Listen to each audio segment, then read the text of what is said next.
Dip, gue liat-liat lu kok lu udah jarang sih posting di sosmed. Enggak ada kok. Baru tadi pagi. Udah lama banget gue liat lu lama nggak update. Oh, kayaknya lu salah follow akun sih. Gue follow akun lo yang itu kan? Enggak, yang itu udah nggak dipakai. Nggak dipakai kenapa? Enggak lah, biasa lah. Terlalu banyak ininya, toksiknya di situ. Oh terus? Gue pakai yang ini. Ada.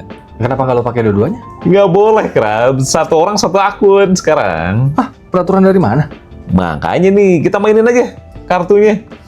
Flipside.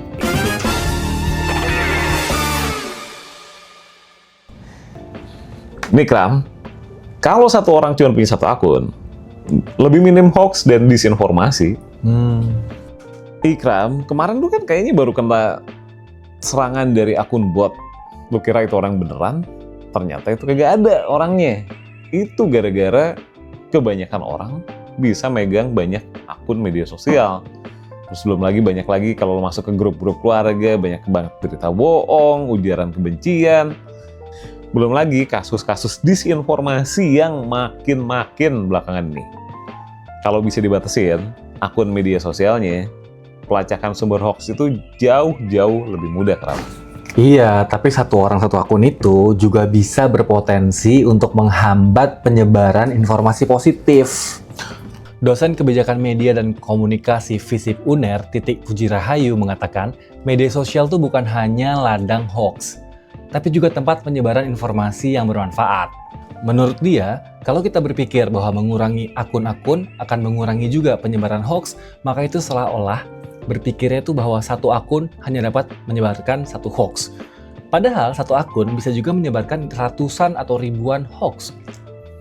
Banyaknya akun media sosial pada saat ini merupakan hal yang wajar dan umumnya memiliki tujuan spesifik.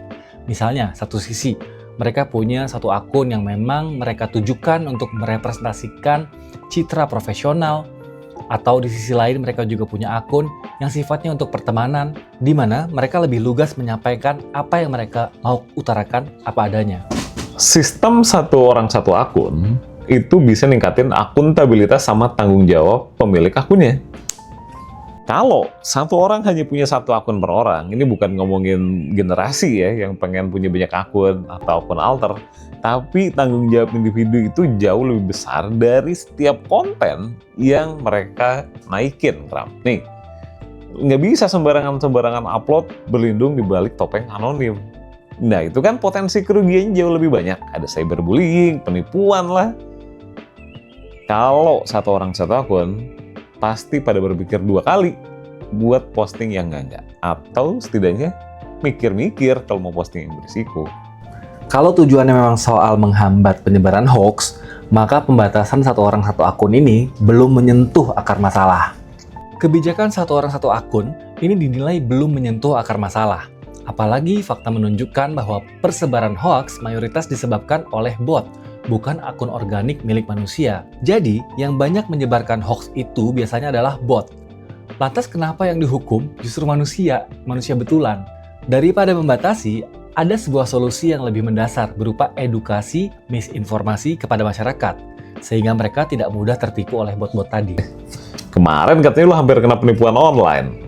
Nah, kalau satu orang satu akun, kejadian-kejadian kayak gitu lebih bakal bisa diminimalisir.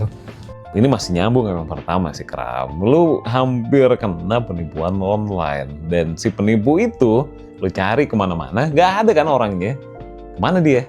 Ya orang bot, gimana lu mau nyari gitu kan? Itu, akun bot itu garapannya penipu-penipu online. Mereka mengatasnamakan akun-akun yang seolah-olah akun beneran. Nih, kemana-mana loh kasusnya, dari jual beli fiktif, sampai isi smartphone lu bisa kesedot habis alias phishing. Kalau cuma ada satu akun dari setiap orang, mata rantai penipuan kayak yang hampir kejadian sama lu, untung aja lu baru kejadian. Gimana kalau kejadian beneran? Itu bisa terverifikasi lebih baik, karena setiap pembuatan media sosial perlu verifikasi identitas asli. Nah, yang kayak gini-gini nih, pembatasan-pembatasan seperti ini itu bisa jadi pintu masuk negara untuk mengontrol kehidupan warganya. Direktur Eksekutif Amnesty International Indonesia, Usman Hamid, berpendapat bahwa wacana kebijakan satu orang satu akun ini bisa melanggar hak asasi manusia loh. Ini merujuk pada hak kebebasan berekspresi dan berpartisipasi dalam kehidupan sosial budaya. Apalagi, banyak orang menggunakan akun-akun terpisah untuk juga memisahkan kehidupan pribadi, pekerjaan, dan aktivitas sosial di tempat komunitas mereka. Wacana pembatasan ini juga berpotensi membuka jalan bagi kontrol negara yang berlebihan dan sewenang-wenang terhadap ruang digital kita. Misalnya, mengekang kebebasan sipil dan menambah risiko kriminalisasi negara atas ekspresi kritis warga. Kalau setiap orang cuma punya satu akun doang, itu namanya dukungan sama inklusivitas dan kesetaraan akses. Kedengarannya sih, ini gimana sih? Kok jadi banyak banget pelarangan? Mau punya akun 2, 3, 4 tuh nggak boleh kan?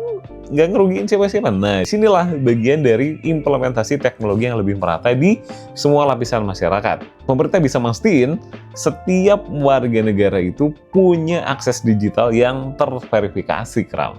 Nah, jadinya distribusi bantuan sosial, layanan publik, atau informasi-informasi penting lainnya juga bakal jauh-jauh lebih mudah dan bisa diakses secara optimal lewat berbagai layanan digital. Wah, kalau ngomongin soal integrasi data tunggal, segala macam, itu juga ada resiko yang sangat-sangat besar.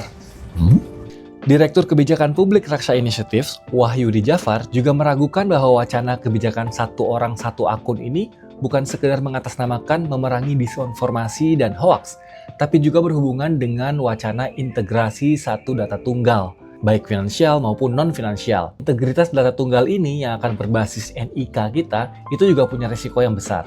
Misalnya jika akun diretas, nah maka data finansial kita, jaminan sosial kita, hingga identitas-identitas digital kita bisa bocor. Pemerintah dan DPR seharusnya terus mendorong platform media sosial untuk memperbesar tanggung jawabnya dalam urusan moderasi konten. Satu orang satu akun itu bisa ningkatin kualitas interaksi dan diskusi lebih intim. Kalau orang bilang sekarang jaraknya dekat, tapi makin jauh kerasanya, itu gara-gara salah satunya kebanyakan akun yang beredar. Jadinya diskusinya, obrolannya itu nggak seintim itu.